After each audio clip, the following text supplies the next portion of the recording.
I'm HiViz Pro Shooter K Miculek. Today we're going to talk about trigger control. If you haven't already viewed my video on trigger cycle, might be a good idea if you go check that out for some of the terminology that I'm going to be using here. But let's get started. Alright, trigger control is nothing more than pulling and releasing the trigger in a manner that upsets the sight picture as little as possible, which of course ensures a more accurate shot. Sounds easy, doesn't it? But an important part of trigger control, and actually a huge part of trigger control in my view, is prepping the trigger. Prepping the trigger is nothing more than preparing the trigger to fire.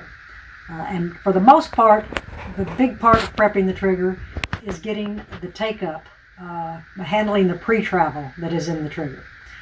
So when I prep the trigger, if I'm coming up on the target, maybe I'm drawing from the holster, or coming up for the very first shot of the string, the first thing I'm going to do, I'm going to keep my left hand out of the way so hopefully you can see a little bit of the trigger. As I'm pushing out toward the target, as I'm coming up to the target and it's in a safe direction, I'm going to get all that pre-travel out of the trigger so that the second my HiViz sights are lined up on that target, I'm ready to go ahead and push through the wall and break the shot.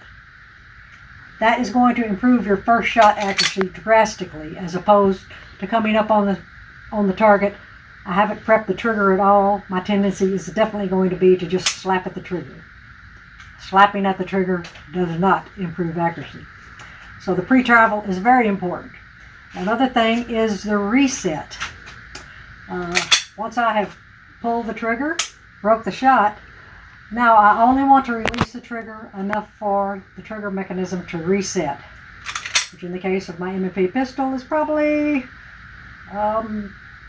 maybe half an inch or so. I don't think it's that far, but right there I can feel it and I can hear it.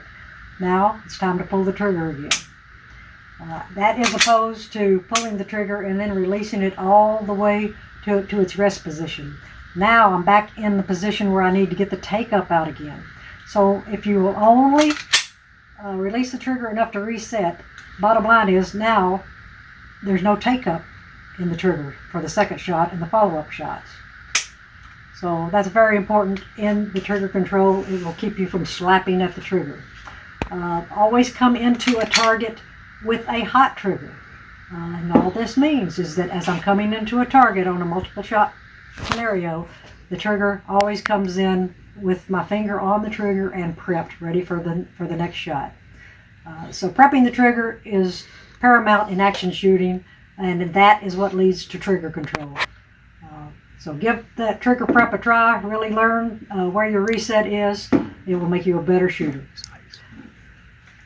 And if you don't have HiViz sights on your gun, you don't know what you're missing.